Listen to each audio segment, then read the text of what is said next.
In the climate-controlled vault of the University of Pennsylvania Museum, catalogue number N570 rests in archival storage. The tablet measures 4.5 centimetres in height, barely larger than a modern credit card. Its surface bears the wedge-shaped impressions of cuneiform script, each mark pressed into wet clay over 4,000 years ago. The clay itself is pale brown, hardened by time and the accidental fires that consumed the library where it once resided. This particular tablet tells a story that should be impossible. It describes how the goddess Inanna travelled to the ancient city of Eridu, how she was received by the god Enki in his temple called the House of the Aquifer, and how, over the course of an evening feast, Enki gave her something called the Me, not metaphorically, not symbolically. The text uses transactional language. Enki gave the Me to Inanna. She received them. She loaded them onto her boat. When Enki sobered and realised what he had done, he sent his servants to retrieve them. Inanna escaped with them to her city of Uruk. The Me, according to this text and dozens of others like it, were the fundamental elements of civilization itself. Kingship, priesthood, truth and falsehood, sexual intercourse, music, metalworking, judicial decision-making, the descent to the underworld, victory in battle, the art of lovemaking, herding, warfare. These concepts, abstract, philosophical, intangible, were treated by the Sumerians as objects, things that could be possessed, transferred, stolen, and installed in a new location. What makes tablet N573 impossible is not that it contains mythology. Ancient cultures created myths. What makes it impossible is the precision with which it treats the intangible as tangible. The ME are listed with the specificity of an inventory. They are described with verbs appropriate to physical objects. The narrative treats their transfer as a logistical operation, complete with transportation and pursuit. If this were the only such text, we might dismiss it as poetic license. But it is not the only text. The ME appear in dozens of surviving tablets from multiple cities across centuries. They appear in king lists, in temple hymns, in prayers and incantations. They appear in administrative records.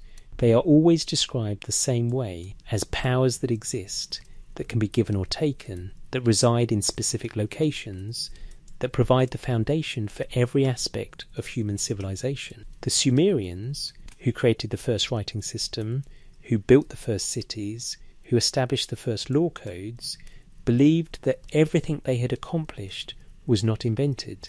They believed it was inherited, given, transferred from somewhere else. This raises a question that has occupied archaeologists, linguists, and historians since these tablets were first translated in the 19th century. Were the Sumerians speaking metaphorically about cultural development?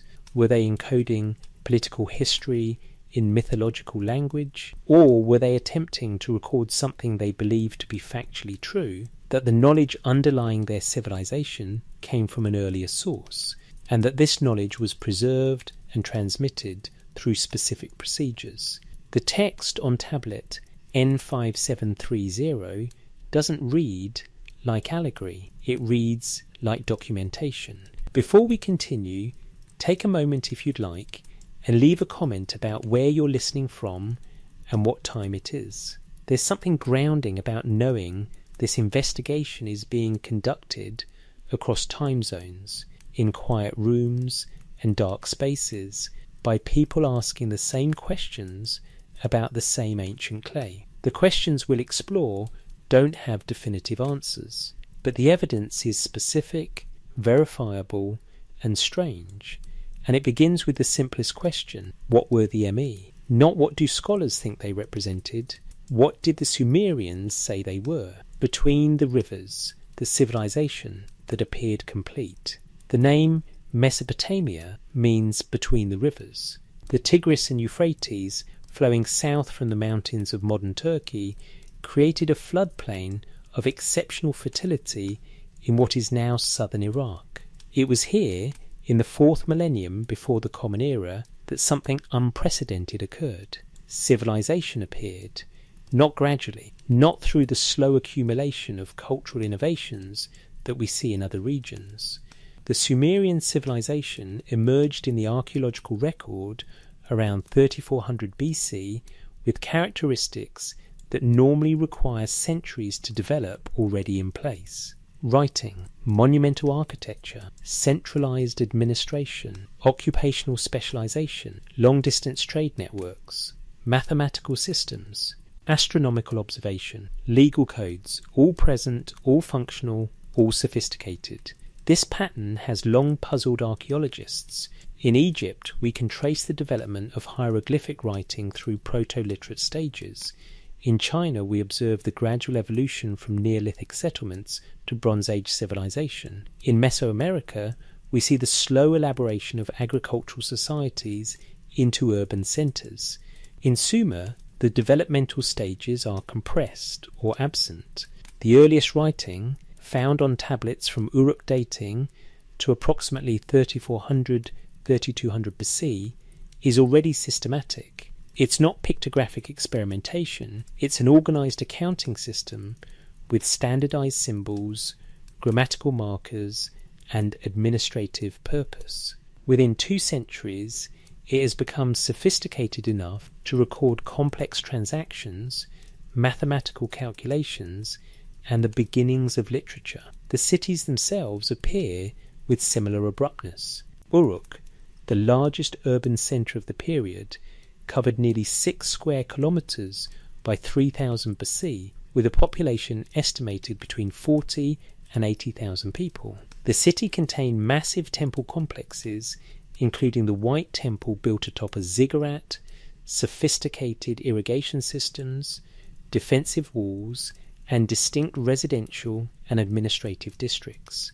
This is not a village that gradually grew into a town. This is planned urbanism. The Sumerians themselves were aware of this discontinuity. Their own records treat the arrival of civilization as an event, not a process. The Sumerian king list, preserved most completely on a clay prism discovered in 1922 by archaeologist Herbert Well Blundell and now housed in the Ashmolean Museum at Oxford, begins with the phrase, "when kingship was lowered from heaven," not when kingship evolved, not when kingship developed, when it was lowered from heaven to earth. The verb is explicit, transactional, directional. The Weld Blundell prism, catalogue number WB444, dates to approximately 1800 BC, but it compiles traditions far older. The prism lists rulers and dynasties reaching back before what the text describes as the flood, a catastrophic deluge that forms a chronological boundary in Sumerian literature. Before the flood, according to this document,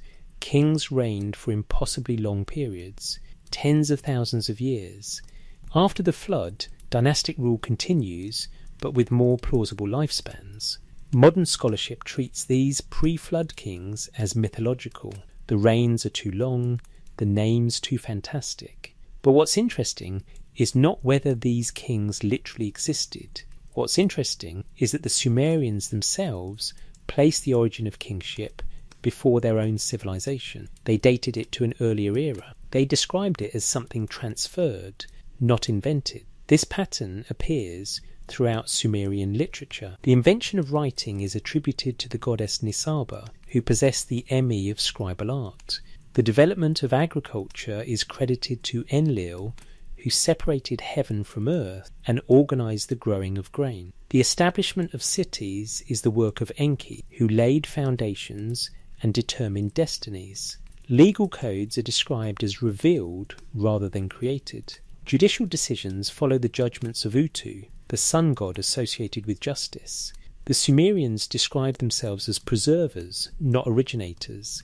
They credit their achievements to instruction, to gifts, to powers that were given. This self-perception persisted for millennia. Tablet after tablet, inscription after inscription, the language is consistent, knowledge came from elsewhere, it was inherited. The role of humanity was to maintain what had been established, to perform what had been taught, to transmit what had been received. The city of Eridu provides a particularly stark example. According to Sumerian tradition, Eridu was the first city ever built. When kingship was lowered from heaven, kingship was in Eridu.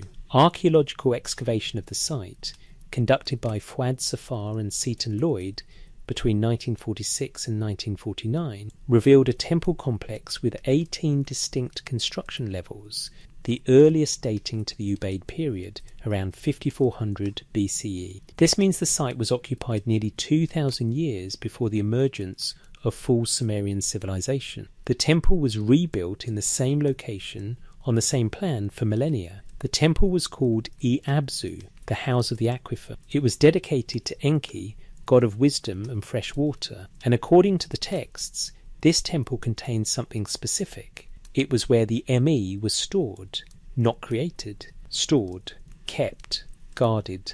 The city of Uruk, 200 kilometers to the north, eventually surpassed Eridu in size and political importance. But Eridu retained its religious primacy. It was the knowledge centre, the archive, the repository of the Me that Enki controlled.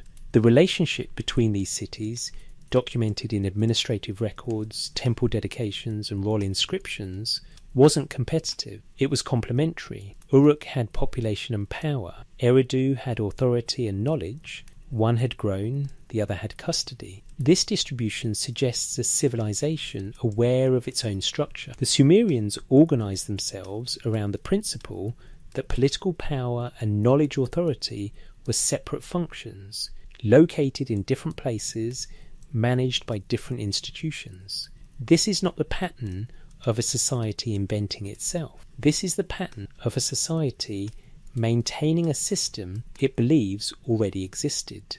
By 2600 BC, Sumer consisted of multiple city-states, Lagash, Umma, Kish, Nippur, each with its own dynasty, each claiming legitimacy through possession of the Me appropriate to their function. Kings ruled not because they conquered, but because they performed the Me of kingship.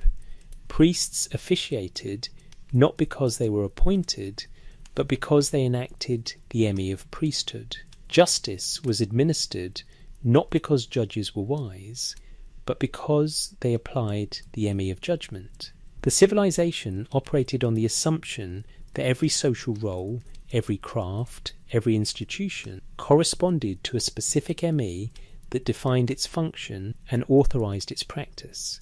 To possess the appropriate Me was to have legitimacy. To lack it was to lack authority, regardless of military power or popular support.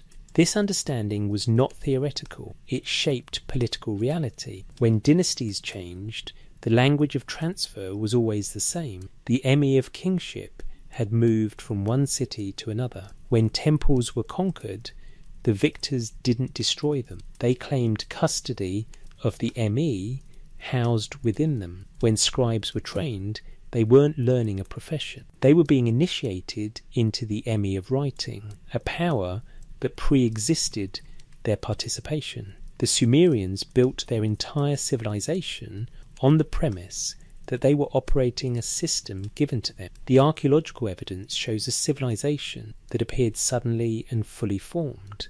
The textual evidence shows a civilization that described itself the same way. Both records point toward the same conclusion, one that modern scholarship has struggled to accommodate. The Sumerians may have been correct about themselves. Perhaps they were not the inventors of civilization. Perhaps they were its first archaeologists, excavating and reconstructing something older. This possibility becomes more difficult to dismiss when we examine what exactly the texts say the Me were, and how specifically they describe them: the script of clay, cuneiform, and its keepers. Before we can evaluate what Sumerian texts say about the Me, we must understand how we can read them at all. The recovery of cuneiform represents one of the most remarkable achievements in linguistic archaeology. Cuneiform was a dead writing system for nearly 2,000 years.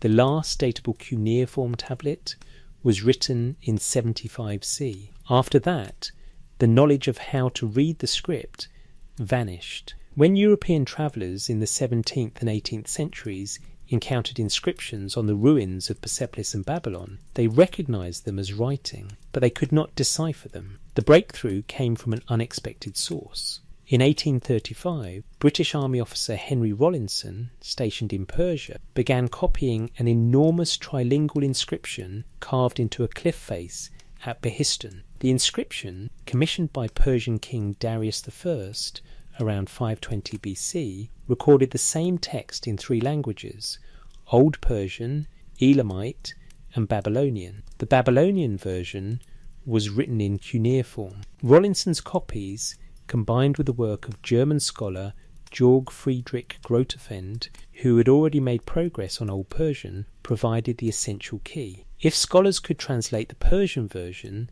they could use it to decode the cuneiform script used for Babylonian. And once Babylonian cuneiform was understood, they could work backward to its parent language, Sumerian. This process took decades. The first reliable Sumerian translations appeared in the 1870s. By the early 20th century, scholars like Francois Thoreau-Danghin, Arno Pobil, and Samuel Noah Kramer had established Sumerian as a readable language. We could, finally, know what the tablets said, but reading the script is only half the challenge. Understanding the context requires knowing where the tablets were found, who wrote them, and why they survived. The overwhelming majority of Sumerian literary tablets come from a single site, Nippur. Located between Uruk and Babylon, Nippur was never a political capital. It had no dynasty of kings. It produced no military conquerors.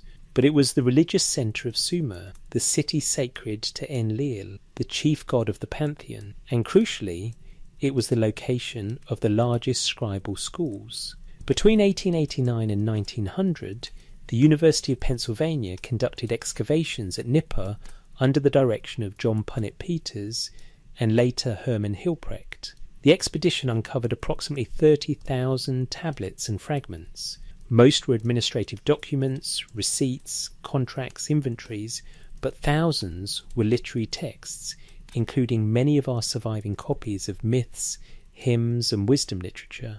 These tablets were not created for posterity. They were school exercises. The Scribal Academy at Nippur, called the Eduba or Tablet House, trained young men in the complex art of cuneiform writing. Students copied standard texts hundreds of times. Teachers corrected their work. Advanced students created compilations and commentaries. The entire curriculum was preserved because it was practiced repetitively and because clay tablets, once baked, whether intentionally or by the fires that periodically destroyed the city, become essentially indestructible. This means our window into Sumerian literature is filtered through an educational institution. The texts that survive are the texts that were considered essential to scribal training. They are the curriculum, the canon, the works that Sumerian culture itself chose to preserve and transmit. Tablet N5730, the text describing Inanna's acquisition of the ME, was found in this context. It's not a unique revelation. It's a standard text, copied by students, part of the established body of literature that scribes were expected to know. The story it tells was not fringe mythology, it was core cultural knowledge. This is true of most ME-related texts. They appear in contexts that indicate centrality, not marginality. They are referenced in royal inscriptions, temple dedications, administrative records, and wisdom literature. The ME are woven throughout Sumerian textual culture at every level. Understanding who created these texts adds another layer. Sumerian scribes were not simply copyists. They were members of an educated elite with specialized technical knowledge. Training took years.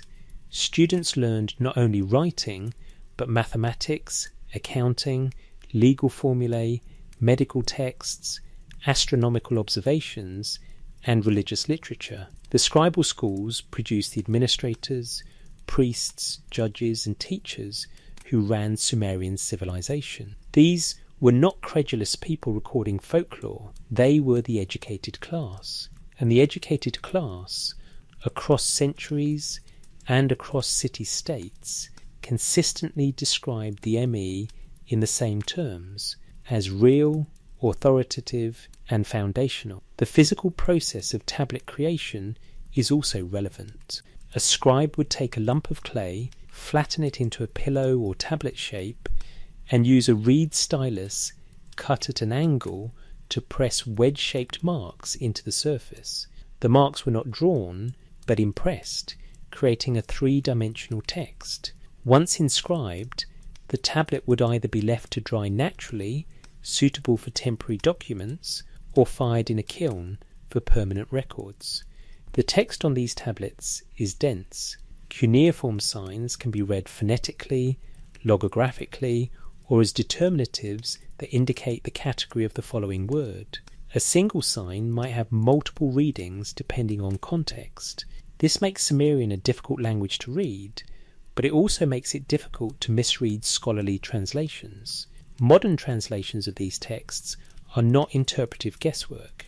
They are the product of over a century of comparative linguistics, with thousands of documents providing cross-references and verification. When a text says Enki gave the Emmy to Inanna, we're not dealing with the translator's creative interpretation. The Sumerian word is ba'anum, a standard verb meaning he gave to her. When the text says Inanna loaded them onto her boat, the verb is ba'andeh, meaning he brought, with a directional component indicating movement toward the speaker. When it describes Enki's servants attempting to seize them back, the verb is bandab, meaning he took by force.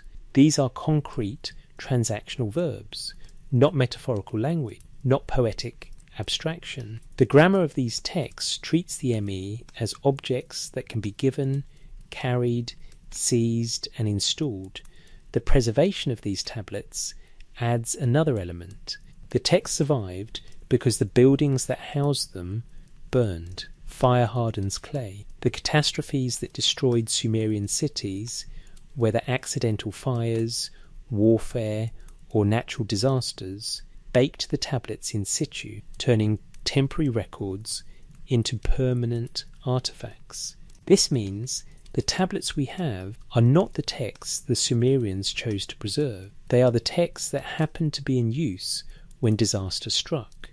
We are reading their working library, not their archive. The texts that were stored in more secure locations, potentially including more explicit records about the ME, are likely lost.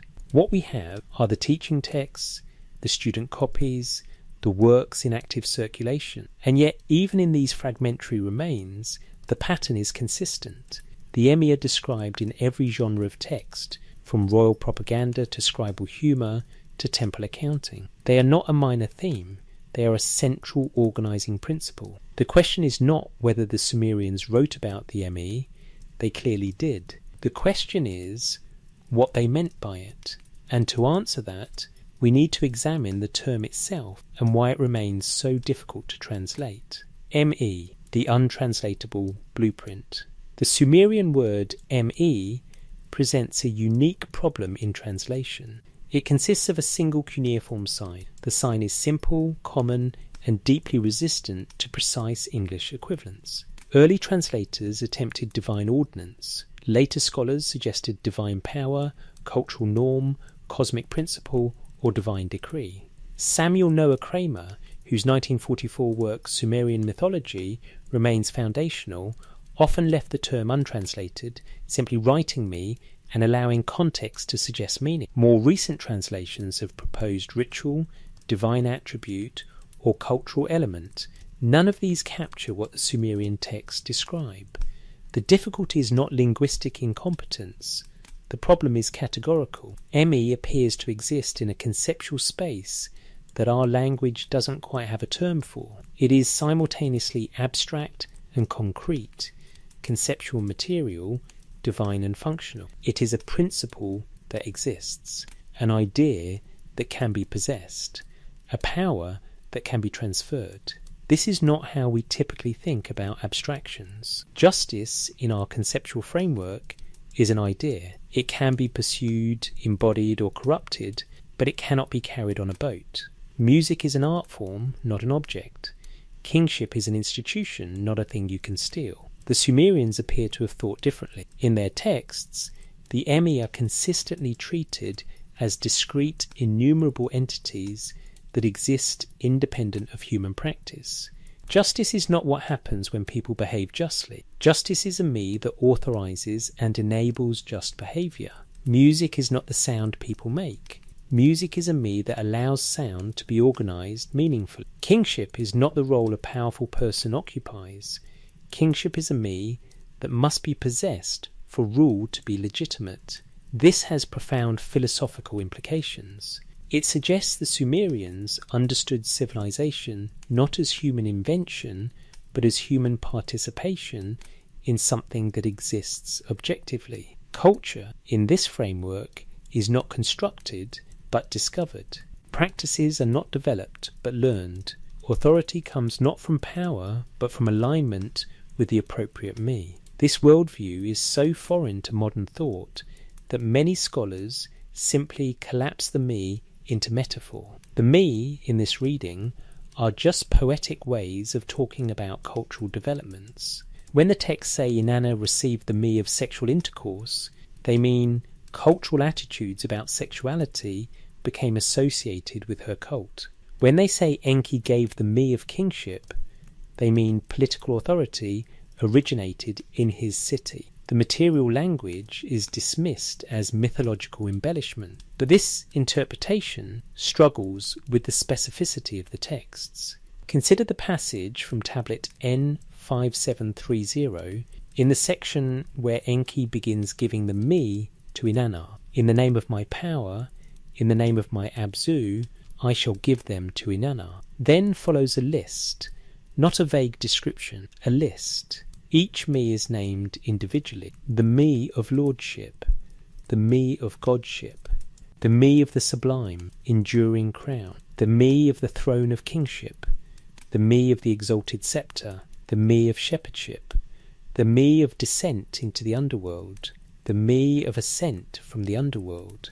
The list continues for over 60 items in various versions of the text, though no single tablet preserves all of them. Some tablets, like those from the collection at Abu Salabik, dating to 2600 BC, reference 7 me. Others list 50. A few allude to a complete set of over 100. The variance suggests not confusion, but context. Different texts emphasize different subsets depending on their purpose. A king's inscription might highlight the me of kingship, warfare, and judgment. A temple hymn might focus on the me of priesthood, purification, and ritual. A wisdom text might enumerate the me related to crafts and social order. But across all these contexts, the me are treated as a fixed set. A complete inventory exists, even if no single text records all of it. The me are not infinite. They are innumerable, and they are specific. This specificity extends to their physical treatment. Multiple texts describe the me being stored in Enki's temple at Eridu. The temple, Abzu, is repeatedly called the House of the Me. Administrative texts from Uruk refer to offerings made to Inanna of the me. Temple hymns by the priestess Enheduanna describe the me as decorations or adornments that the goddess wears or displays. There is material language throughout. The me are not described the way we would describe concepts. They are described the way we would describe objects held in a treasury. They are kept somewhere. They can be moved. They require safeguarding. And perhaps most puzzling, they are apparently visible. Multiple texts describe the me being radiant, shining, or illuminated. Inanna's descent to the underworld mentions the me being removed from her body at each gate. In the Exaltation of Inanna, composed by Enheduanna around 2300 BC and preserved on tablet CBS 7847 at the Penn Museum, the priestess writes, "You have taken the me, you have carried the me, you have placed the me in your hand. The language is physical, tactile. The me can be taken, carried, held and placed. They have location. They have custody. They are things." This creates a profound translation problem. If we translate me as divine power, we lose the materiality. If we translate it as sacred object, we lose the abstractness. If we translate it as cultural norm, we lose the divinity. If we translate it as ritual, we lose the permanence. The term resists translation because it may represent a category our culture doesn't have. Or, perhaps more accurately, it represents a category our culture has divided into multiple categories that the Sumerians understood as unified. For them, apparently there was no separation between the ideal and the real, between the principle and its manifestation, between the concept and its authorization. The me were all of these simultaneously. They were Plato's forms made concrete, blueprint and building in one, the manual and the machine. This understanding becomes clearer when we look at the actual content of the me lists. What specifically did the Sumerians think the me were? The catalogue of civilization. The most complete surviving list of me comes from the text preserved in tablet N5730 and its parallels, the narrative called Inanna and Enki. The story structure is simple. Inanna travels from Uruk to visit her father Enki in Eridu. Enki, pleased by her arrival, hosts a feast. They drink beer, a lot of beer, and as Enki becomes increasingly intoxicated, he offers Inanna the me, one cluster at a time. The narrative is almost comic in its setup. Enki, the god of wisdom, getting drunk and giving away the fundamental elements of civilization. But the content of what he gives is remarkably serious. The text records 7 rounds of giving. In each round, Enki proclaims, "In the name of my power, in the name of my Abzu," and then presents a group of me to Inanna, who accepts them. By the 7th round, Enki has essentially given away everything that makes civilization function. The first group includes the supreme me, the me of godship, the me of the sublime and enduring crown, the me of the throne of kingship, the me of the exalted scepter, the me of royalty, the me of the lasting tiara, the me of shepherdship, the me of kingship. These are the me of political authority. But notice the distinction. Kingship itself is separate from its symbols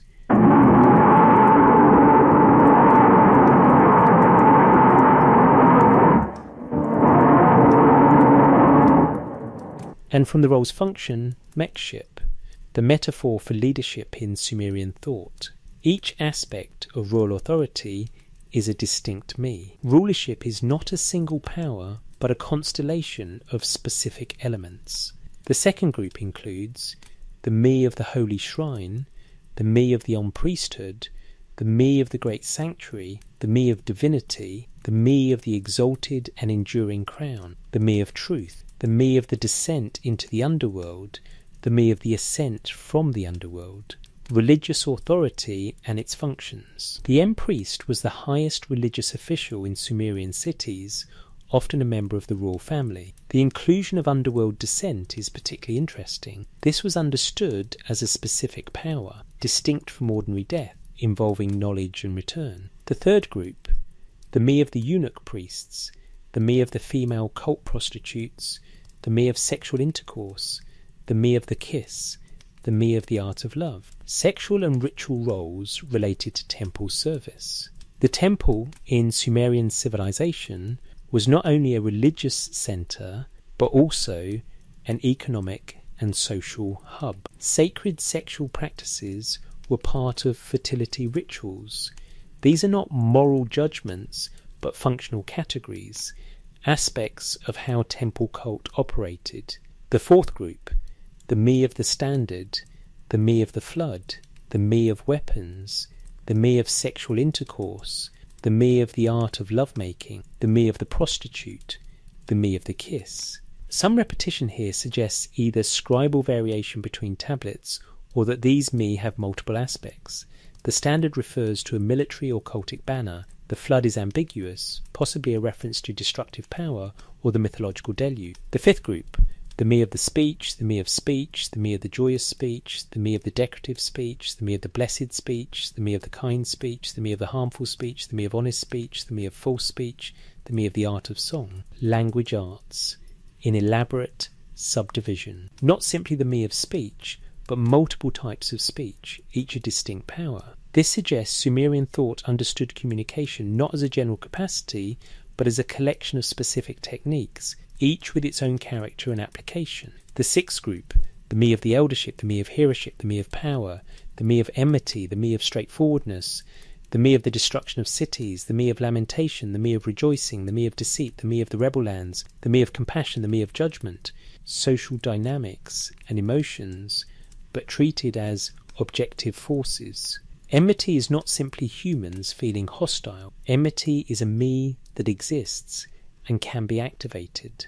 Compassion is not merely kindness, but a specific power. Deceit and straightforwardness are opposing me, principles that can be deployed. The seventh and final group includes numerous craft and administrative me, the me of metalworking, the me of leatherworking, the me of building, the me of basket weaving, the me of wisdom, the me of attentiveness, the me of holy purification, the me of shepherding, the me of donkey breeding, the me of the craft of the scribe. Technical knowledge, each craft treated as a distinct body of knowledge requiring access to its corresponding me. The total count varies by tablet and translation, but generally ranges between 60 and 100 distinct me. Some texts reference a complete set of over 300, though no surviving document lists them all. What's striking about this catalogue is how comprehensive and systematic it is. The me are not random divine attributes. They are an organised inventory of every aspect of human civilization, governance, religion, sexuality, communication, emotion, conflict, cooperation, craft, agriculture, administration, art, and ritual. This is not the kind of list mythology typically produces. Myths explain origins through narrative. They provide emotional and moral frameworks. They rarely enumerate. But the me lists read like taxonomies, like someone attempted to systematically catalogue every distinct element required for a functioning society. Even more interesting, the lists are consistent across different texts from different cities spanning centuries. The me of kingship always includes lordship, the crown, the throne, the sceptre, and shepherdship. The me of priesthood always includes the shrine, the temple, and the cultic roles. The me of crafts always separate individual technical skills. This consistency suggests the lists were not invented by individual poets. They were preserved from a common source. Generation after generation of scribes copied these catalogues, and despite the natural drift of oral tradition, the core structure remained stable. The content of the lists also reveals something about Sumerian epistemology, their theory of knowledge. They appear to have understood civilization as composed of discrete, knowable elements, not as an organic whole that emerged gradually, but as an assembly of specific components, each of which could be identified, learned, and transmitted. Modern anthropology describes cultural evolution as emergent and contingent. Practices develop through adaptation, accident, and social negotiation. They are not designed, but evolved. The Sumerians seem to have understood their culture differently. They describe it as engineered, as if someone had analysed the requirements for a functioning civilization and created a manual with specific instructions for each component. And this manual, the complete set of me, was kept in Eridu in Enki's temple until Inanna convinced him to transfer them to Uruk. The narrative of that transfer, which forms the second half of tablet N5730, is worth examining closely, because it describes not mythology but procedure, the process by which knowledge is moved from one location to another. Eridu and the House of the Aquifer. The city of Eridu sits abandoned now, a low mound in the desert of southern Iraq, 16 kilometres south of the Euphrates River's current course. The site is called Tel Abu Shahrain in Arabic. Archaeologists have known its location since the 19th century, but systematic excavation didn't begin until 1946.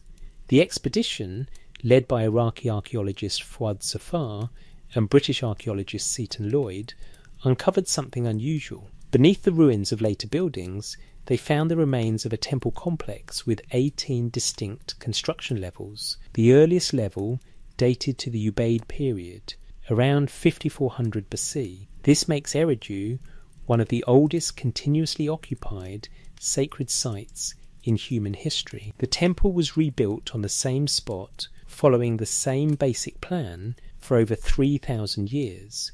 Each generation demolished the old structure and built anew, but always in the same location, always oriented the same way, always maintaining the same fundamental architecture. The Sumerians themselves called this temple E-Abzu, the house of the aquifer. It was dedicated to Enki, the god of fresh water, wisdom and craft. The temple's foundation was built over a natural freshwater spring, and ritual purification using this water was central to its function. According to Sumerian texts, this was not merely a temple. It was the storage facility for the me. The concept of a knowledge repository is not unique to Sumer. Many cultures have traditions of sacred libraries or teaching centres. What makes E-Abzu distinctive is how the texts describe its function. The temple doesn't house books about the me, it houses the me themselves. Not documentation of civilization's principles, but the principles as objects. Temple hymns from multiple periods describe E-Abzu in architectural detail. Hymn 1 of the temple hymns, attributed to the priestess Enheduanna, describes it as the great shrine, which stands out in the land. It references the Abzu, the subterranean freshwater ocean from which all water flows in Sumerian cosmology, as Enki's domain. The hymn states that Enki makes the great me bright and shining. This phrase recurs: the me are bright, shining, radiant. They emit or reflect light. They are visible phenomena. Whatever physical form the Sumerians imagined the me taking, it was not abstract.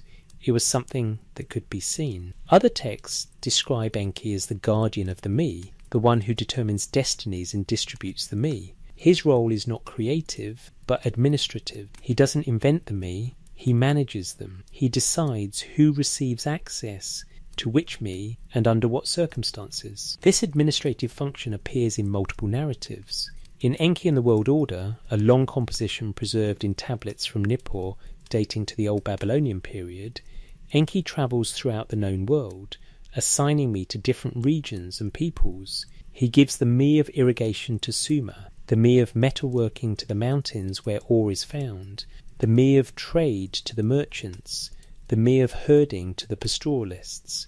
The text reads like a logistics document.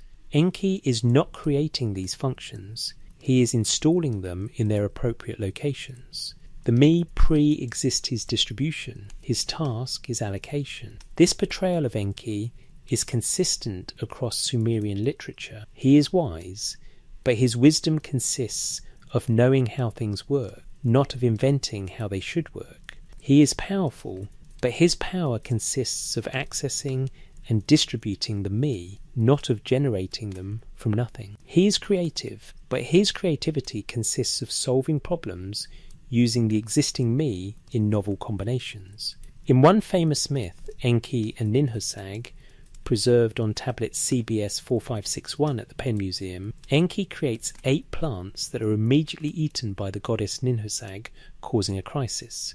To resolve it, Enki creates 8 minor deities, each responsible for healing a specific body part. He doesn't create healing itself, that me already exists. He creates specialized applications of it. His role is engineering, not creation. This distinction matters for understanding what the Sumerians thought they were preserving at Eridu. E-Abzu was not a school where principles were taught. It was a vault where principles were kept. The difference is significant. If civilization were understood as human invention, the appropriate institution would be a school, a place where knowledge is transmitted and developed. But if civilization were understood as inherited knowledge from an earlier source, the appropriate institution would be a vault, a place where that knowledge is stored and protected until it can be properly distributed. The Sumerians built a vault. They maintained it for millennia. They rebuilt it again and again on the exact same spot, keeping the sacred spring at its centre, maintaining its connection to the Abzu, the source of fresh water and symbolically the source of life and knowledge. And according to their texts, they kept the me there until the goddess Inanna came and took them to Uruk. The narrative of that transfer is recorded in unusual detail. It's not presented as cosmic drama. It's presented as a heist. The theft that built Uruk. The second half of tablet N5730 describes what happened after Enki gave the me to Inanna. The text is specific about sequence and causation, reading more like a report than a myth. After the 7th round of gifts, Inanna loads the me onto her boat of heaven and departs for Uruk. The text uses the verb bandeh, which indicates completed physical movement. She has taken possession. She is leaving. Enki sleeps. The beer has done its work. But when he wakes, he realizes what has happened. The text records his response. Where are the me, the great me? Where are the exalted me? Where are the small me? Where are the me of lordship? Where are the me of godship? His servant Isimud responds, my king has given them to his daughter. Enki's reaction is immediate. Go, bring them back. What follows is a pursuit narrative. Enki sends Isimud and a group of sea monsters, the term likely refers to servants or soldiers, though the exact translation is debated, to intercept Inanna's boat and retrieve the me. They catch up with her at the first of 7 stopping points on the journey from Eridu to Uruk. Isimud confronts Inanna, my king sent me to you. Enki has spoken to me. Bring back my me to Eridu. Inanna's response is recorded verbatim, my father has given them to me. Enki has given them to me. He gave them to me, and I have brought them away to Uruk. This is legal language. Inanna is asserting legitimate transfer. She is not denying that she has the me. She is asserting that she received them properly, as a gift, and that the gift cannot be revoked. Isimud and the sea monsters attempt to seize the boat anyway. But Inanna's personal attendant, Ninshuba, often described as her vizier or primary servant, intervenes. The text doesn't specify how Ninshuba prevents the seizure, but the attempt fails. Inanna escapes. This same sequence repeats at 6 more locations. At each stopping point, Enki sends another group to retrieve the me. At each location, Isimud makes the same demand. At each location, Inanna asserts the legitimacy of her possession. At each location, Ninshuba prevents the seizure. By the 7th location, Inanna reaches Uruk. The me are offloaded from the boat. The text describes her installing them in specific locations. The me of lordship and kingship go to the temple Iana, the great sanctuary of Inanna in Uruk.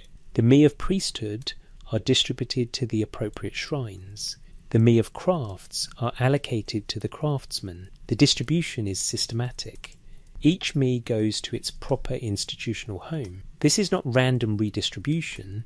This is installation according to a plan. The narrative ends with a line often omitted in abbreviated translations. Thus Inanna brought the me from Eridu to Uruk. Thus, the word suggests conclusion, accomplishment, completion. The transfer has been achieved. What was kept in Eridu is now held in Uruk. From this point forward in Sumerian history, Uruk is the dominant city. It is the largest, the most powerful, the most culturally significant. Its kings claim authority over all of Sumer. Its temple, Iana, becomes the model for temple architecture throughout the region. Its goddess, Inanna, rises to become the most prominent female deity in the Mesopotamian pantheon. The text does not explain this shift. It records it. Eridu remains sacred, but it ceases to be the centre. The centre has moved.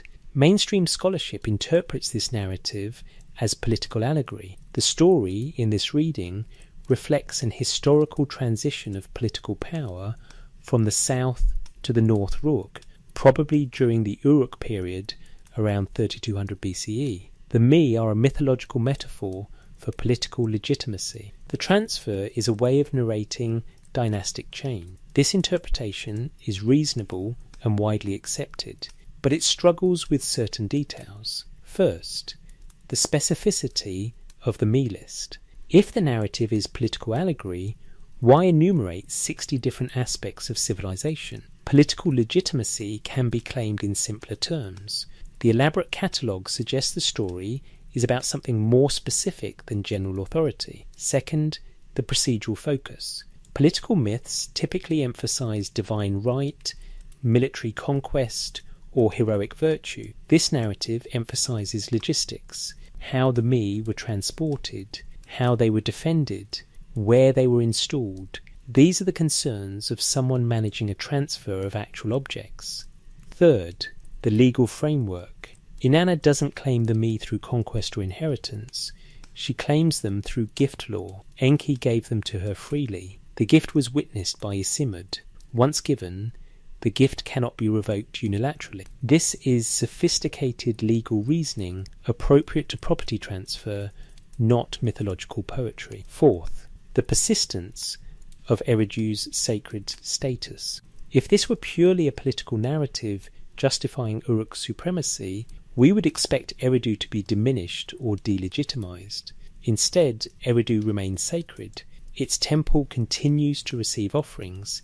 Its god, Enki, remains powerful. What changed is not Eridu's legitimacy, but its function. It stopped being the repository. It became the origin point, the source, the place from which the me once came. These details suggest something more than political allegory. They suggest the narrative may preserve memory of an actual historical event, not a mythological transfer of abstract powers, but a literal transfer of something the Sumerians considered real. What could have been transferred?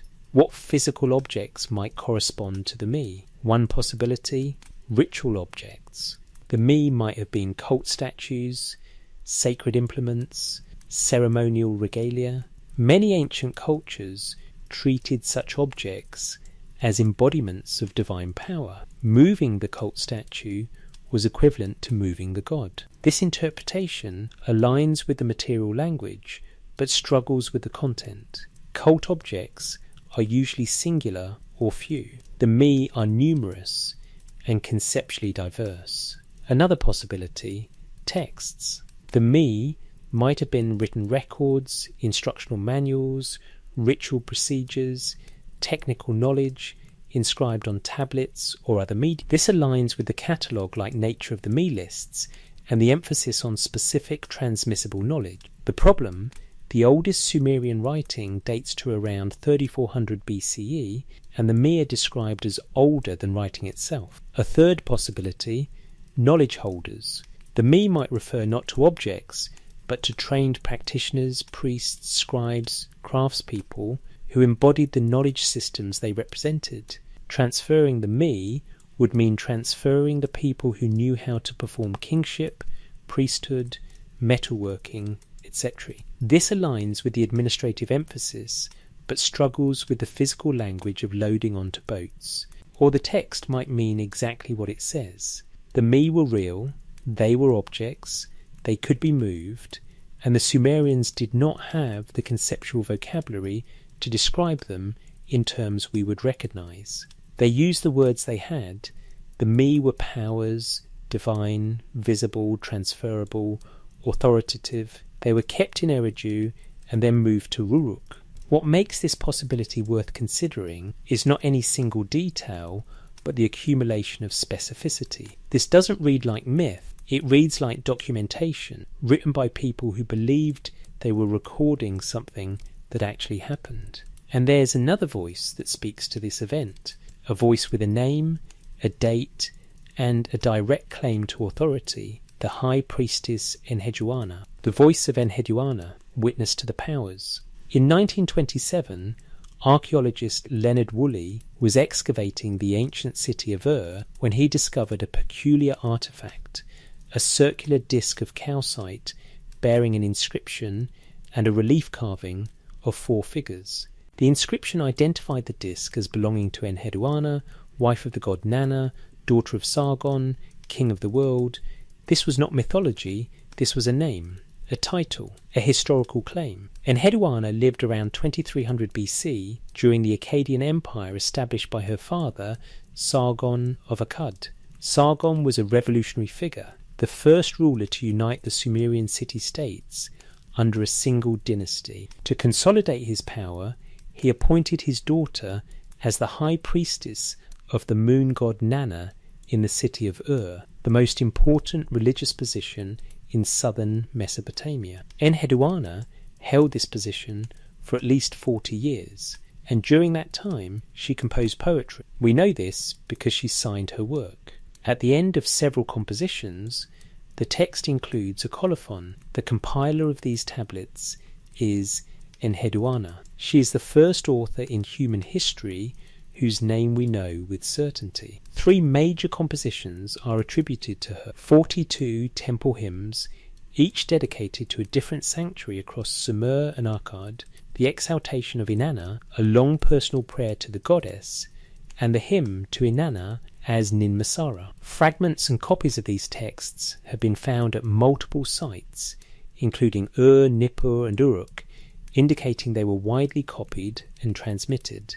Tablet CBS 7847 in the Penn Museum collection contains portions of the exaltation of Inanna. The text is autobiographical. Enheduanna describes a personal crisis. She was expelled from the temple by a rival named Lugalan, who seized power in Ur. She fled to the steppe, exposed and humiliated, and in her distress she composed this prayer, calling on Inanna to restore her to her rightful position. The prayer worked, or at least Enheduanna was restored. We know this because later in her life she composed the temple hymns, which describe her visiting and making offerings at sanctuaries throughout the empire, a task she could only perform if she held her official position. What makes Enheduanna relevant to our investigation is what she says about the me. In the temple hymns, she repeatedly references the me in connection with specific temples and deities. Temple Hymn 8, dedicated to the temple of Inanna at Uruk,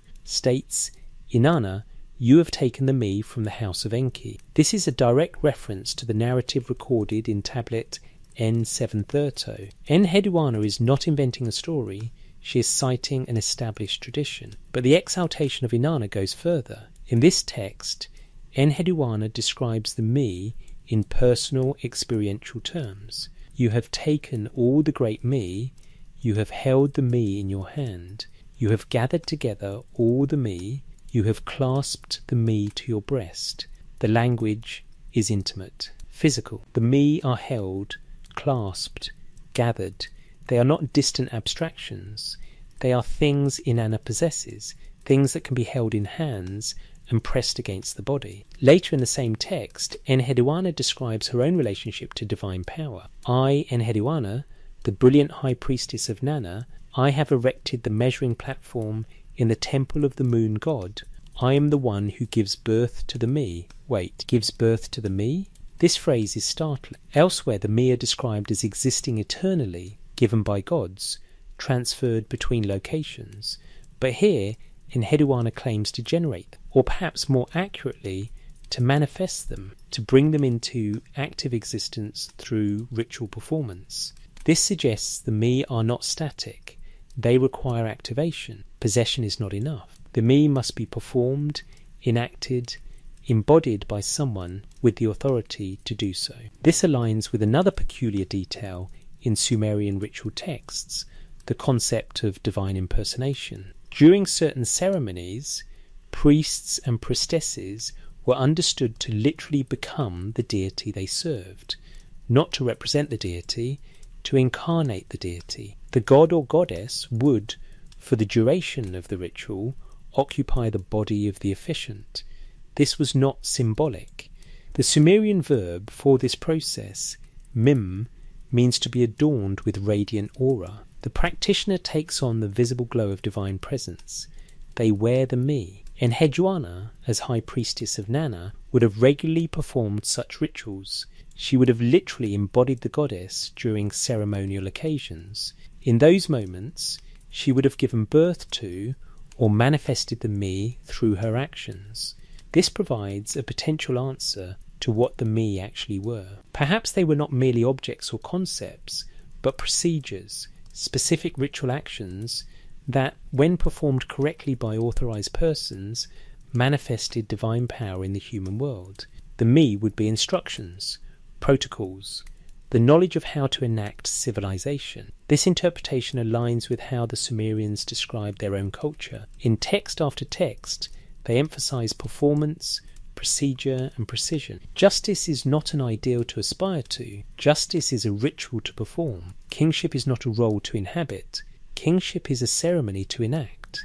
Even crafts like metalworking or weaving are described with ritual language, as if the technical procedures have sacred dimension. If the me were procedural knowledge, the exact protocols for making civilization function, then the transfer from Eridu to Uruk would make perfect sense. You can't steal procedures the way you steal objects, but you can transfer the people who know the procedures. You can relocate the training centres. You can move the institutional authority to teach and certify practitioners. Enheduanna's testimony is valuable precisely because she's not writing myth.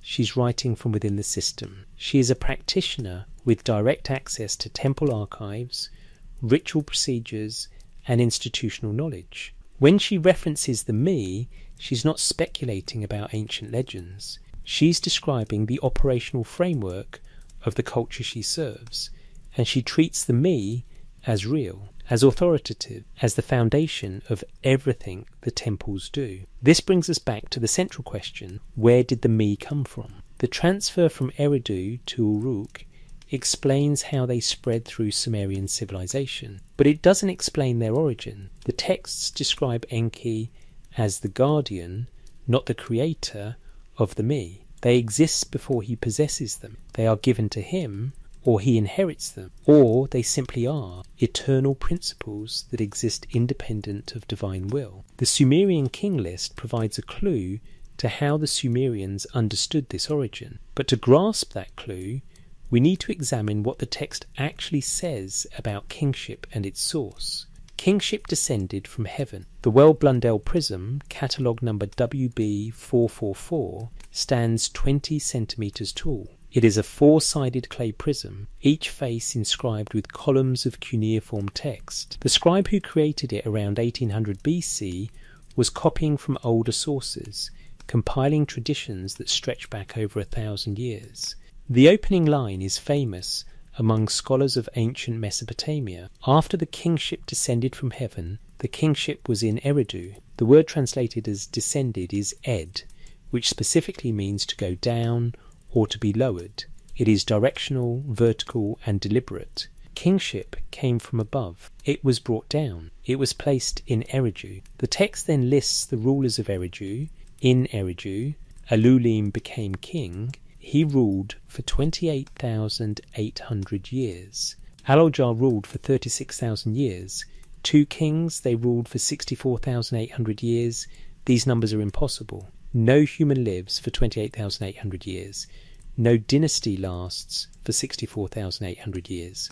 Modern scholars universally interpret these figures as mythological. The numbers may represent months rather than years, or they may be symbolic expressions of great antiquity, or they may reflect confusion between different calendar systems. But the Sumerians who compiled this list did not present these numbers as impossible. They presented them as factual. They listed these reigns with the same documentary precision they used for later, more historically verifiable kings. The format is consistent throughout: name, length of reign, total for the dynasty. The early impossible reigns are recorded with the same seriousness as the later plausible ones. The text continues through 5 cities before reaching the flood, Eridu, Bad Tabira, Larag, Zimbir, and Shurupag. Each city has one or more kings. Each king rules for thousands or tens of thousands of years. Then comes the flood, and after the flood, the text states, after the flood had swept over and the kingship had descended from heaven, the kingship was in Kish. The same phrase, kingship descended from heaven, again, a second time. This is peculiar. If kingship descended before the flood and was passed from city to city, why does it need to descend again after the flood? The implication is that the flood disrupted the transmission. Kingship had to be re-established. The me of kingship had to be lowered again. After Kish, the list continues through dynasties that are increasingly historical. the reigns become shorter, more plausible. By the time the list reaches the third dynasty of Ur, around 2100 BC, the numbers align with archaeological evidence and corroborate other historical sources. The list transitions from mythological deep time into documented history. But throughout, the concept remains consistent. Kingship is not a human invention. It is a divine gift. It exists in heaven before it exists on earth. It must be transmitted downward, given to specific cities and specific rulers. And its legitimacy depends entirely on this transmission. This is the doctrine of the Me made explicit.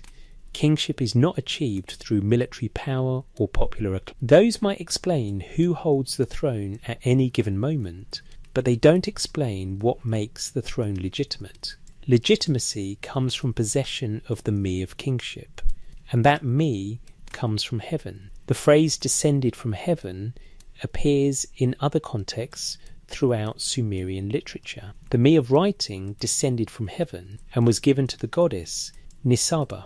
The Me of justice descended from heaven and was given to Utu, the sun god. The Me of grain cultivation descended from heaven and was managed by Enlil. The pattern is always the same. The Me exist elsewhere, heaven, the primordial time, the realm of the gods, and they are brought into the human world through specific acts of transmission. Someone receives them, someone distributes them, someone teaches them, but no one invents them. This cosmology has profound implications for how the Sumerians understood themselves.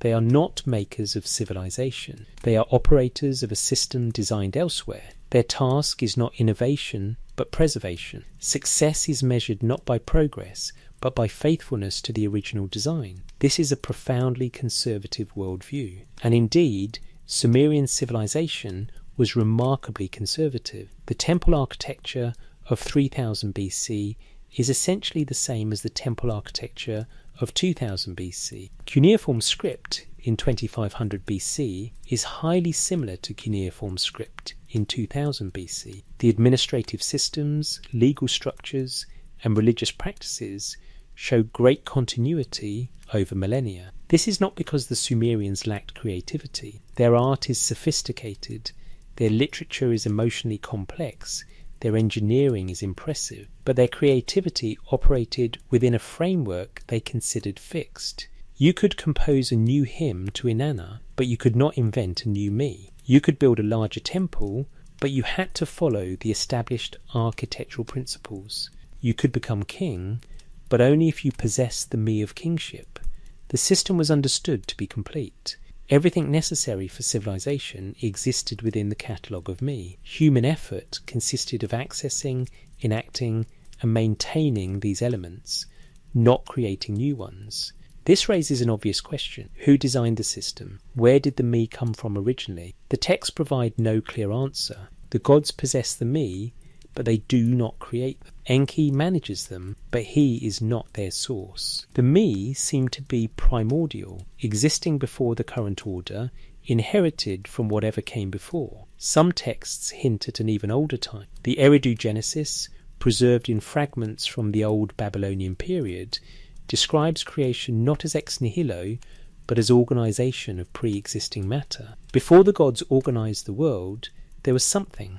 And in that something, apparently, the Me already existed. The gods' task was not to invent civilization, but to implement it. This is a radically different creation story than we find in other ancient cultures. Most creation myths describe gods making the world from nothing or from chaos. The Sumerian texts describe gods arranging what already existed according to principles that already existed. They are architects working from a blueprint they did not draw. And if the gods did not create the Me, then the Me must come from something prior to the gods, something older, something the texts do not name because perhaps the Sumerians themselves did not know what it was, or perhaps they knew but had no language for it. Perhaps the Me were the remnants of an older civilization, one that existed before the flood, one that the Sumerians were attempting to reconstruct. This possibility takes us into speculative territory, but it is speculation grounded in what the texts actually say. The Sumerians described their knowledge as inherited. They dated it to before the flood. They transmitted it with conservative precision. And they organized their entire civilization around the principle that they were maintaining something older than themselves.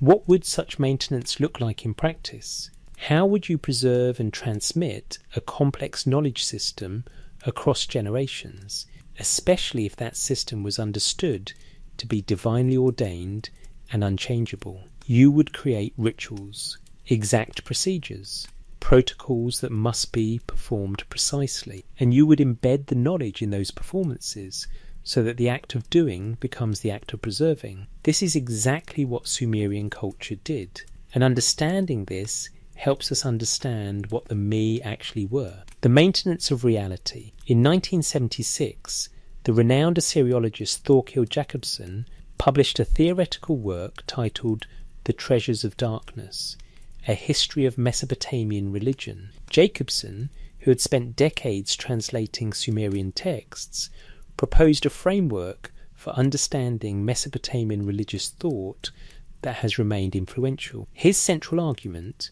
the Mesopotamians understood reality itself as requiring maintenance. The universe was not a machine that once set in motion would continue operating automatically. It was a system that needed constant ritual reenactment to remain functional. The gods performed these rituals in heaven. Humans performed them on earth. And through synchronized performance, cosmic order was sustained. The me, in Jacobson's framework, were the procedures for this maintenance. They were not concepts about civilization, they were instructions for performing civilization. Each me was a ritual pattern that, when enacted, manifested the aspect of reality it represented. This interpretation explains several otherwise puzzling features of how the me are described. First, it explains why the me are both abstract and concrete. A ritual is an abstraction, a pattern, a procedure, but it is also concrete. It consists of specific physical actions, specific words, specific objects used in specific ways. A ritual exists as knowledge, but is enacted as material reality. Second, it explains why the me can be transferred.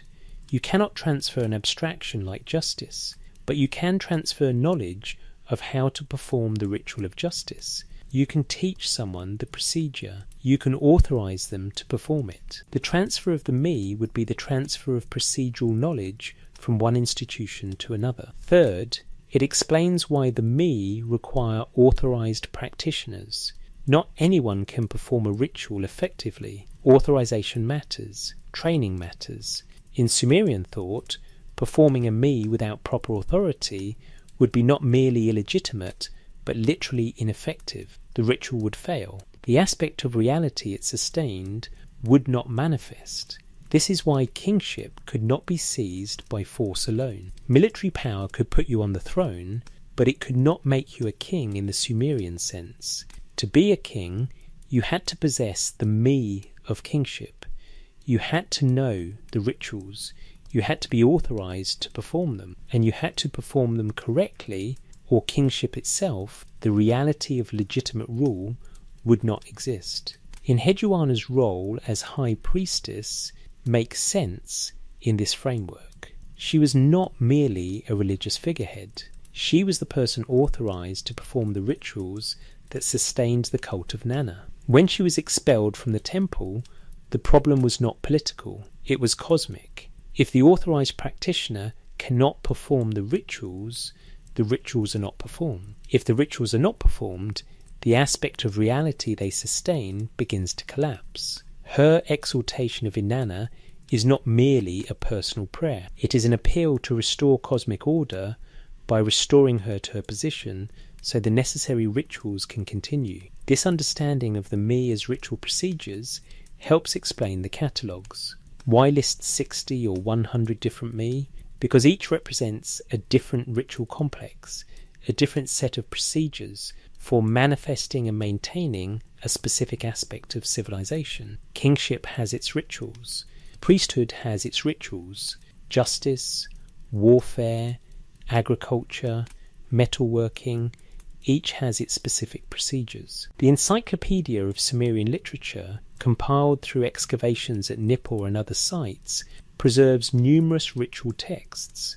These are not descriptions of rituals, but scripts, step-by-step instructions for performance.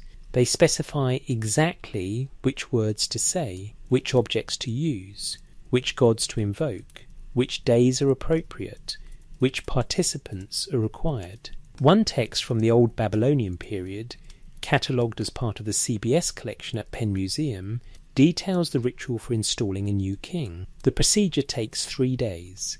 It involves purification baths, specific garments, offerings to multiple deities, processions through the city, formal declarations witnessed by the assembly, and a final ceremony in which the king is symbolically married to the goddess. Each step must be performed in order. Each invocation must use the correct formulae. Only then is kingship actualized. This is not pageantry. This is technology. The Sumerians appear to have believed that if the ritual was performed correctly, kingship would function. If it was performed incorrectly or not at all, kingship would fail, regardless of the personal qualities of the man on the throne. The same principle applies to every me. Justice requires its ritual performance. Agricultural fertility requires its ritual performance. Temple sanctity requires its ritual performance. Even crafts like weaving or metalworking have ritual dimensions. The craftsperson is not merely technically skilled, but ritually authorized. This worldview treats reality as participatory. The gods establish the patterns. Humans enact the patterns. And through enactment, the patterns become real. Without human participation, the divine patterns remain potential but not actual. Without divine patterns, human participation is meaningless activity. The me are the interface between these two realms. They are the patterns that can be learned, performed, and transmitted. They are divine in origin, but human in operation. They are permanent in design, but dependent on continuous performance. This explains why the me had to be kept somewhere. If the me are procedural knowledge, they exist in two forms, as abstract knowledge in divine mind and as performed knowledge in human practice. But they also need to exist as teachable knowledge, as information that can be transmitted to new practitioners. That information needs to be stored, protected, and accessed by authorized persons. Eridu, with its Iabzu temple, was that storage facility, not a passive archive, but an active training center, the place where procedures were preserved, where new practitioners were taught, where authorization was granted. When the me were transferred to Uruk, what moved was not objects, but institutional authority. Uruk became the place where the me could be legitimately taught and certified. This interpretation has a significant implication. If the me are procedures for maintaining civilization, then the question of their origin becomes the question of who designed the procedures. Who created the rituals that the Sumerians spent millennia performing? The texts say the gods created them, but as we've seen, the texts also suggest the gods inherited them from something prior. The me existed before the current order. They were given, not invented. This suggests the possibility that the Sumerians were attempting to preserve procedures from an earlier civilization, one that existed before the flood, one that designed a system for organizing human society and embedded that system in ritualized procedures so it could survive catastrophe and be reconstructed on the other side. If this is true, and we are deep in speculation now, but speculation disciplined by what the texts actually say, then Sumerian civilization was not the first civilization. It was the first reconstruction, an attempt to recover an operator system that once existed, was destroyed, and had to be painstakingly reassembled from preserved instructions. The me would be those instructions. And the reason the Sumerians described them so precisely, catalogued them so carefully, and transmitted them so conservatively is because they understood themselves to be preserving something they could not afford to lose again. Whether or not this speculation is correct, One thing is certain: Sumerian civilization was extraordinarily sophisticated in specific technical domains. Their knowledge of mathematics, astronomy, and practical engineering was not primitive, it was precise, and examining that precision raises new questions about the technical content of the me: mathematics, astronomy, medicine, the technical ME. In 1935, Otto Neugebauer and Abraham Sachs published a translation of a Babylonian astronomical text that stunned the mathematical community. The tablet, which dated to the Old Babylonian period around 1800 BC, contained calculations of Jupiter's position using techniques that would not be independently rediscovered in Europe until the 14th century CE. The tablet used something called the trapezoid rule, a method of calculating the area under a curve by approximating it as a series of trapezoids. This is a sophisticated calculus technique. The fact that Mesopotamian astronomers were using it 500 years before Newton suggests their mathematical knowledge was far more advanced than previously assumed. This was not an isolated case. Sumerian and Babylonian mathematical texts, thousands of which survive in museum collections worldwide, demonstrate knowledge of algebra, geometry, number theory, and arithmetic progressions. They used the sexagesimal 60 number system, which we still use for measuring time and angles. They calculated square roots and cube roots. They solved quadratic equations. They understood the Pythagorean theorem over 1,000 years before Pythagoras. Tablet CBS 19761, held in the Penn Museum collection, contains a problem and solution involving compound interest calculations. The problem asks, if you invest a certain amount of silver at a fixed interest rate, how long until it doubles? The solution uses logarithms in 1800 BCE. This level of mathematical sophistication doesn't develop accidentally. It requires systematic instruction, accumulated knowledge, and institutional continuity. It requires, in other words, exactly the kind of knowledge preservation system the Sumerians claim to have. The me lists include mathematical and technical knowledge. The me of the scribe encompasses not just writing, but calculation. The me of measurement includes surveying, architecture, and engineering. The me of the metal worker involves chemical knowledge of alloys and temperatures. The me of the physician includes diagnostic procedures and pharmaceutical preparations. Medical texts from the Sumerian period, some preserved in the Louvre and British Museum collections, describe surgical procedures with anatomical precision. They distinguish between different types of wounds and prescribe specific treatments for each. They use mineral and plant-based medicines, many of which have been verified by modern pharmacology as genuinely effective. One text describes the treatment of cataracts, another describes obstetric procedures for difficult births. A third catalogues over 250 medicinal plants with their therapeutic applications. This is not folk medicine developed through trial and error. This is systematic medical knowledge, organised, taught, and preserved. The same pattern appears in astronomy. Sumerian astronomical texts track the movements of Venus, Jupiter, Saturn, Mars, and Mercury with remarkable accuracy. They identified the zodiac constellations. They calculated the length of the lunar month to within seconds of modern measurements. They predicted eclipses. More remarkably, they understood that celestial cycles are mathematical. They recognized that planetary movements follow predictable patterns that can be expressed numerically and extrapolated into the future. This is the foundational insight of mathematical astronomy, and the Sumerians had it by 2000 BC at the latest, probably earlier. The precision of their astronomical observations raises an interesting question. Why? Why did the Sumerians need such accurate astronomical data? For calendar keeping, rough observations suffice. For agricultural timing, you don't need to track Jupiter's position to the arcsecond. For religious festivals, approximate cycles are adequate, yet the Sumerians invested enormous effort in astronomical precision. They built observatory platforms. They maintained centuries-long observational records.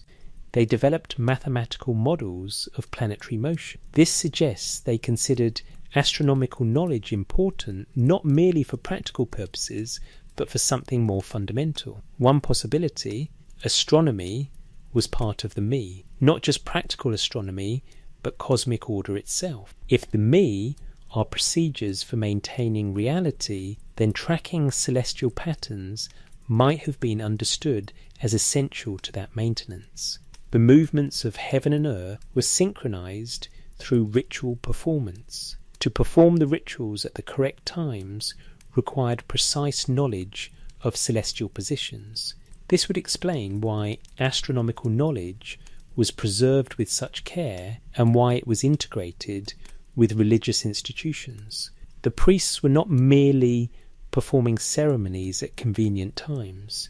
They were synchronizing human activity with cosmic patterns, maintaining the connection between earth and heaven. This integration of technical and religious knowledge is characteristic of Sumerian culture. They did not separate what we call science from what we call religion. Both were aspects of understanding and maintaining the cosmic order. Both were encoded in the me. This has an interesting implication. If technical knowledge like mathematics, astronomy and medicine were part of the me, and if the me were inherited rather than invented, then Sumerian technical knowledge might not represent their own discoveries. It might represent preserved knowledge from an earlier source. This would explain why Sumerian mathematics appears suddenly, already sophisticated, without visible developmental stages. It would explain why their astronomical observations are so precise so early. It would explain why their medical texts seem to draw on a body of knowledge rather than recording empirical discoveries. The alternative explanation that the Sumerians independently developed advanced mathematics, systematic astronomy, and sophisticated medicine within a few centuries is not impossible, but it is unusual. Most cultures take much longer to develop such knowledge, and we can usually trace the development through primitive precursors. In Sumer, the earliest mathematical texts are already complex. The earliest astronomical records are already precise. The earliest medical texts are already systematic. There are no primitive stages. The knowledge appears, as the civilization appears, essentially complete. The Sumerians themselves describe this knowledge as revealed, not discovered. The me of mathematics was given by the goddess Nisaba. The me of astronomy was given by the god Utu. The me of medicine was given by the goddess Gula. In each case, the knowledge came from divine sources, which in Sumerian cosmology means it came from the repository of the me, ultimately from Eridu, ultimately from before the flood, ultimately from an origin the texts do not specify. Whether we interpret this as actual inheritance from an earlier civilization, as the Sumerians seem to have believed, or as mythological narrative about their own achievements, the result is the same. Sumerian technical knowledge was preserved and transmitted with extraordinary care. It was treated as sacred knowledge that must not be lost, and it was embedded in institutional structures designed for long-term preservation. This brings us to the question of academic interpretation. How do mainstream scholars understand the me? What is the consensus view, and what problems does that view face? What mainstream scholarship cannot easily explain? The academic consensus on the me, as established by over a century of Assyriological research, can be summarized as follows. The me are mythological representations of cultural norms and social institutions. When Sumerian texts describe the me being given by gods or transferred between cities, they are encoding political and cultural history in religious language. The me do not refer to real objects or procedures, but to abstract concepts that the Sumerians personified and mythologized according to their religious worldview. This interpretation is reasonable, well supported by comparative mythology, and consistent with how scholars understand ancient religion generally. It has been articulated by major figures in the field, including Samuel Noah Kramer, Thorkild Jacobson, Jeremy Black, and most current specialists in Sumerian literature. The interpretation has significant strengths. It explains why the me are described in superhuman terms, because they represent collective cultural achievements that no single human could create. It explains why they are associated with gods, because religious authority legitimized political and social structures. It explains why they appear in narrative contexts, because myth is how ancient cultures processed and transmitted cultural memory. However, this interpretation struggles with several specific features of the textual evidence. First, the procedural specificity. If the me are simply metaphors for cultural norms, why are they described with such precise transactional language? The text of tablet N5730 doesn't say Inanna came to embody the cultural achievements of Uruk. It says she loaded the me onto a boat, sailed away with them, and installed them in specific institutional locations. This is logistical language, not metaphorical language. Metaphorical readings require us to translate away the specificity of the text. Loaded onto a boat becomes culturally appropriated. Stored in Iabzu becomes traditionally associated with Eridu. Given by Enki becomes emerged from cultural developments in the south. These translations may be correct, but they require significant interpretive distance from what the text literally says. Second, the consistency across genres. The me appear not only in myths, but in administrative texts, legal documents, and historical inscriptions. King Shulgi of Ur, who ruled around 2100 BC, describes himself in royal inscriptions as one who possesses the me. This is not a mythological text. This is political propaganda meant to establish legitimacy. If the me were understood as purely metaphorical, would a king claim them in the same way he claims military victories or construction projects? Temple administrative records from Uruk mention offerings made to Inanna of the me. Accounting tablets list supplies allocated for rituals related to specific me. Legal texts reference judgments made according to the me of Utu. If the me were abstract cultural norms, why do they appear in bookkeeping and legal precedent? Third, the material language about visibility. Multiple texts describe the me as shining, radiant, or glowing. The exaltation of Inanna says the me light up the darkness. Temple hymns describe them as brilliant or luminous. This is not language typically used for concepts or norms. It is language used for things that emit or reflect light. What were the Sumerians describing?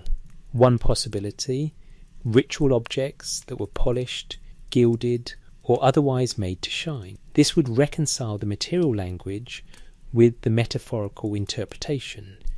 The me could be symbolic objects, ceremonial crowns, sceptres, tablets that represented abstract principles. The text would be describing real shiny things that had metaphorical significance. This explanation works for some me. The crown, the sceptre, the throne, these are clearly physical objects that symbolize kingship. But what physical object would represent truth-telling? What would the descent to the underworld look like as a shiny object? What object could represent the art of lovemaking? The content of the me resists reduction to ritual paraphernalia. The me include too many intangibles, too many procedures, too many relational dynamics. They are not objects, but elements of a system. Fourth, the educational context. The me appear consistently in scribal school curricula. Students copied me lists, they memorized me sequences, they studied narratives about me transfers. If the me was simply metaphorical ways of talking about culture, why would this be essential educational content for scribes? The scribal schools trained administrators, not mythologists. Their curriculum focused on practical skills, accounting, legal formulae, correspondence, mathematics, The me were taught alongside these practical subjects, which suggests the me were considered practically important, not merely culturally meaningful. Fifth, the chronological stability. The me lists remain remarkably consistent across 1,000 years of Sumerian literature. Different cities, different dynasties, different scribal traditions all preserve essentially the same me catalogue. Cultural norms typically evolve, shift and vary by location, but the me don't. They are treated as fixed, as if they represent an objective inventory rather than subjective cultural values. This stability is unusual. Compare it to how different Greek city-states understood virtue, or how Roman values shifted across centuries, or how different Chinese dynasties emphasized different Confucian principles. Cultural norms are fluid, but the Sumerian me are presented as permanent. Sixth, the pre-flood dating. The King List and other texts place the origin of the me before the flood, in a primordial era that the Sumerians themselves considered mythologically remote. If the me represents Sumerian cultural achievements, why date them to before Sumerian civilization? Why describe them as inherited rather than developed? The standard answer is that this reflects cultural conservatism and desire for ancient legitimacy. By claiming their institutions were primordially ancient, the Sumerians authorized them as eternal and unchangeable. This is certainly part of the picture, but it doesn't explain why the Sumerians consistently described themselves as preservers rather than inventors, or why they framed their entire civilizational identity around the concept of inheritance. These problems don't disprove the mainstream interpretation. They suggest it may be incomplete. The me might be cultural norms mythologically expressed, as scholars argue, but they also might be something more specific, something the Sumerians understood in terms we're still trying to reconstruct. Three interpretive possibilities emerge from the evidence. Each accounts for different aspects of the data. Each has strengths and weaknesses, and examining them helps clarify what we can and cannot conclude about the me. Three possibilities. The evidence permits three frameworks for understanding what the me were and what Sumerian texts about them mean. Possibility 1. Pure mythology. The me are mythological constructs. They are poetic personifications of cultural achievements, social institutions, and natural phenomena. When texts describe gods giving me to humans, or cities acquiring me from other cities, they are mythologizing historical and cultural developments. In this framework, the narrative of Inar taking the me from Enki encodes the historical rise of Uruk as a political centre, probably around 3200 BC. Uruk's growing power challenged Eridu's traditional religious authority. The myth legitimizes this transition by portraying it as divinely ordained. Enki himself gave the me to Inanna. The specificity of the me lists reflects Sumerian intellectual sophistication. They created a comprehensive taxonomy of civilization, organizing their achievements into categories. This is impressive cultural analysis, not documentation of real objects. The procedural language, giving, taking, loading, transporting, is standard mythological narrative technique. Gods in ancient literature regularly perform physical actions to represent abstract processes. Zeus doesn't literally throw lightning bolts, but we describe him doing so because it's how narrative works. Similarly, Inanna doesn't literally load concepts onto a boat, but the myth describes her doing so because it's effective storytelling. The material descriptions, shining, radiant, visible, are poetic embellishment. Divine things in mythology are always described as luminous. This is conventional religious language, not description of actual phenomena. Strengths of this interpretation: it aligns with how we understand mythology generally. It doesn't require assuming the Sumerians possessed objects or knowledge we can't account for. It treats ancient people as capable of abstract thought and symbolic expression. It's intellectually conservative. It doesn't multiply entities beyond necessity. Weaknesses of this interpretation: it requires translating away substantial textual specificity. It doesn't fully explain why me appear in non-mythological contexts like administrative records and legal documents. It doesn't account well for the educational centrality of me in scribal training. It struggles with the chronological stability of me lists across different cities and periods, and it may underestimate how literally the Sumerians themselves understood their own texts. Possibility 2. Encoded wisdom. The me are philosophical and practical teachings encoded in mythological narrative. They represent genuine procedural knowledge, specific techniques for governance, administration, ritual, craft, agriculture, medicine, that the Sumerians preserved and transmitted through religious institutions. In this framework, the me are neither metaphors nor objects but instructions. The me of kingship is the body of knowledge about how to rule effectively, political theory, administrative technique, legal precedent, diplomatic protocol. The me of metalworking is technical knowledge about ores, temperatures, alloys and forging. The me of medicine is diagnostic procedures and pharmaceutical recipes. These knowledge systems were considered sacred because they were essential and difficult to preserve. Writing was a new technology. Institutional memory was fragile. Knowledge could be lost if not carefully maintained. So practical wisdom was embedded in religious contexts, taught in temple schools, associated with divine authority, and transmitted with ritual precision. The narrative of Inanna acquiring the me from Enki encodes an actual transfer of institutional knowledge. Uruk established training facilities that had previously been centered in Eridu. Scribes, priests, craftspeople, and administrators were trained in Uruk instead of Eridu. The me moved in the sense that institutional authority relocated. The procedural language makes sense because the me actually are procedures. They are instructions that can be taught, learned, performed, and transmitted. The material descriptions reflect the fact that knowledge was recorded on physical media, clay tablets, stone inscriptions, which could literally be carried from one place to another. Strengths of this interpretation: it takes seriously the procedural and technical content of the me lists. It explains why scribes studied me as part of practical education. It accounts for me appearing in administrative and legal contexts. It doesn't require reducing Sumerian thought to naive literalism. It recognizes that religious language can encode genuine knowledge. It aligns with how other ancient cultures preserve technical knowledge through religious institutions.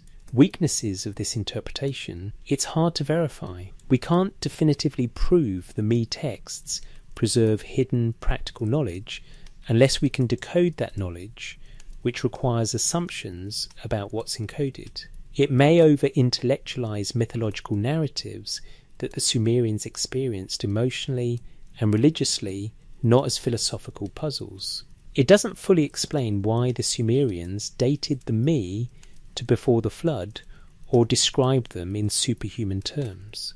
Possibility 3. Preserved records. The me are records from an earlier civilization. The Sumerians were not inventing civilization, but reconstructing it after a catastrophic collapse. The me lists are preservation of knowledge from before the flood, a real historical disaster that destroyed previous societies. The specificity of the texts reflects their documentary rather than mythological purpose. In this framework, the flood was a real event, probably the Black Sea flood around 5600 BCE, or the catastrophic flooding of the Persian Gulf, or some other major disaster in the region's history. Previous settlements existed with accumulated knowledge, agricultural techniques, astronomical observations, mathematical systems, architectural principles, social organization methods. When these settlements were destroyed, some knowledge survived in fragmentary form. Oral traditions, scattered artifacts, refugee populations. The Sumerians, emerging in the ruins of this older world, attempted to recover and systematize what remained. The Mi represent their compilation of this recovered knowledge. Eridu, the oldest continuously occupied site, was the location where the most complete records survived. The temple there maintained traditions from before the flood. As Sumerian civilization developed, knowledge was transferred to new centers, particularly Uruk. This transfer is what the Inanna narrative records.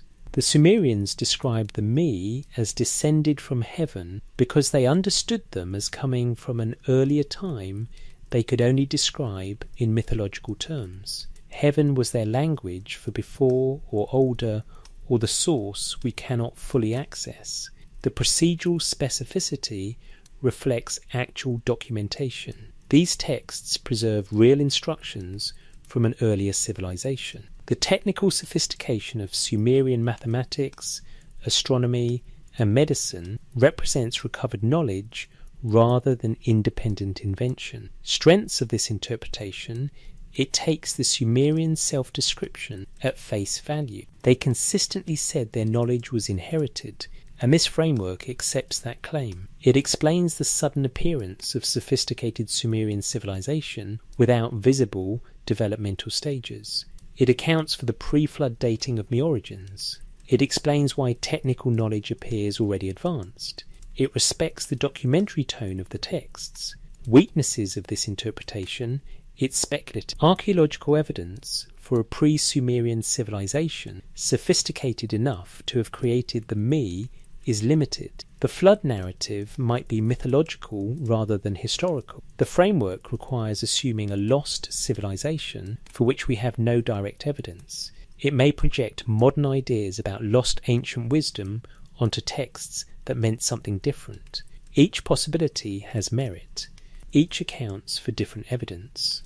The truth might involve elements of all three. The Mi might be mythological expressions of cultural achievement, Hosibilin, that also encode genuine procedural knowledge, Possibilit Quan, and that preserve memories of earlier societies, Possibilit 3. Ancient texts are layered. They can operate on multiple levels simultaneously. What we can say with certainty: the Sumerians described a comprehensive system of knowledge they called me. They treated this system as authoritative, foundational, and inherited. They preserved it with extraordinary care across centuries. They embedded it in religious institutions, educational curricula, and political legitimacy claims. They described it in specific, procedural, material terms, and they consistently framed their relationship to it as preservation rather than invention. Whether we interpret this as mythology, philosophy, history, or some combination, the pattern is remarkable. The Sumerians understood themselves as operating a system they did not create. They were maintainers, not makers, preservers, not pioneers. This self-understanding shaped everything they built, and 4,000 years later, their tablets remain, still asking us to consider what they were so carefully preserving and where it came from. The question in the clay. In the climate-controlled vault of the University of Pennsylvania Museum, tablet N5730 rests, where it has rested for over a century. 4.5 centimetres of pressed clay covered in wedge marks. The text has been translated, the narrative has been analysed, the implications have been debated by scholars in multiple languages across multiple generations. The tablet itself is silent on the question of interpretation. It simply says what it says. Inanna went to Eridu. Enki gave her the Mi. She took them to Uruk. Eridu had been the centre. Uruk became the centre. What was kept in one place was moved to another place. We can read this as political allegory, as encoded wisdom, as preserved history, or as some combination we haven't yet articulated. But whatever interpretive framework we choose, we are left with the fact of the text itself. Someone 4,000 years ago pressed these marks into wet clay. Someone catalogued the Mi with systematic precision. Someone described their transfer with procedural specificity. Someone considered this narrative important enough to copy, preserve, and transmit through the scribal schools that trained the administrators of civilization. These were not naive people. They invented writing, they created cities, they established law codes, they calculated planetary orbits, they performed surgery, they were intellectually sophisticated, and they wrote in text after text, across centuries, across cities, across dynasties, that everything they had accomplished was not invented. It was inherited, given, transferred from an earlier time. They called this inherited knowledge the me. They listed its contents with careful specificity. They described its storage, its transfer, its installation, its operation. They embedded it in every institution of their civilization. They made possession of appropriate me the basis of political legitimacy, religious authority, and social function. They treated the me as real. Perhaps they were speaking metaphorically, and we should interpret their texts as sophisticated mythology. Perhaps they were encoding practical wisdom in religious narrative, and we should recognize the knowledge embedded in their stories. Perhaps they were documenting something they actually believed had happened, and we should take seriously their claim to be preserving older knowledge. We may never know with certainty which interpretation is correct. The evidence permits multiple readings. The texts don't provide enough context to definitively resolve the ambiguity, but the texts do provide something else. They provide a question. What if the Sumerians were telling the truth as they understood it? What if their civilization was not the invention of agricultural techniques, mathematical systems, astronomical observations, architectural principles, administrative structures, legal frameworks, and religious institutions, but the reconstruction of these from older sources? What if the me were real, not as supernatural objects, but as preserved procedural knowledge from a society that existed before the Sumerian civilization we know? What if Eridu's temple really did house the most complete repository of this knowledge? And what if Uruk's rise really did involve transferring that institutional authority? What if the flood the Sumerians describe was a real catastrophe that destroyed earlier settlements?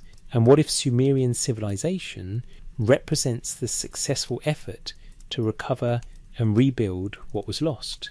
These questions cannot be answered definitively from the evidence available, but they are questions the evidence permits, and they are questions worth holding open, neither accepting nor dismissing, but allowing to exist as possibilities, because the alternative, the certainty that we fully understand what ancient people meant by their own words, may be more presumptuous than the questions. The Sumerians built a remarkable civilization. They preserved it in clay. They left us their words.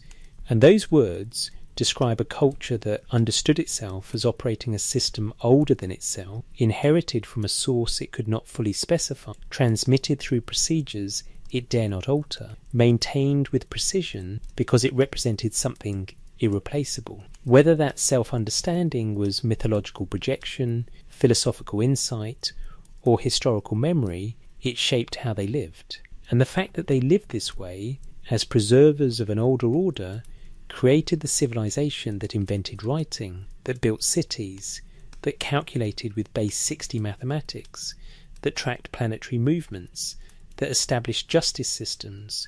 They did all this while believing they were not inventing it, but recovering it. That belief, whether factually true or not, had real consequences.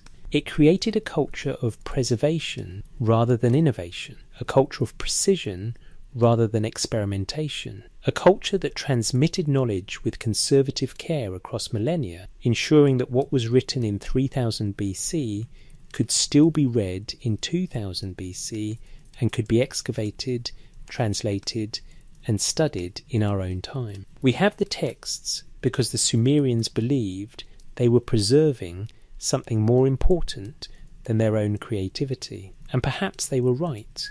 Perhaps the greatest human achievement is not innovation, but successful transmission. Not invention, but preservation. Not creating the new, but maintaining the essential. The me, whatever they were, represented what the Sumerians considered essential, and they maintained it carefully enough that we can still read their words today. The tablet in the museum vault is silent. The clay no longer speaks, but the marks remain. The wedges pressed into mud 4 millennia ago still carry meaning, still pose questions, still invite us to wonder what those ancient people were so carefully preserving, and why they believed it came from before.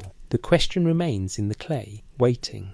Perhaps that's where it's meant to stay, not answered but held, not solved but considered, not closed but open, for anyone who encounters these ancient words and wonders what they really meant. What were the me? The text says they were the divine powers that ruled civilization, the elements that made human society function, the knowledge inherited from an earlier time, preserved in Eridu, transferred to Uruk, distributed throughout Sumer, maintained through ritual precision, transmitted through scribal education, embedded in political authority and religious practice.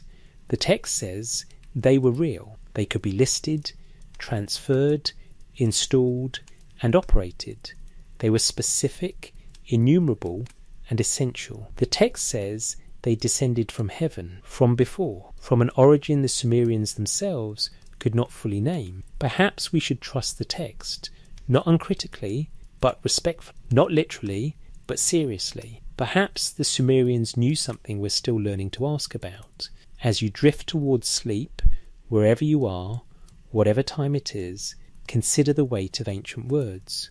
Consider people 4,000 years ago pressing meaning into clay, believing they were preserving knowledge that must not be lost. Consider civilizations building themselves on foundations they believed were older than themselves. Consider the possibility that human history is longer, stranger, and more layered than we typically imagine. That knowledge might have deeper roots than we've traced. That what we call the beginning might be a reconstruction of something earlier. The Sumerians thought so. They said so.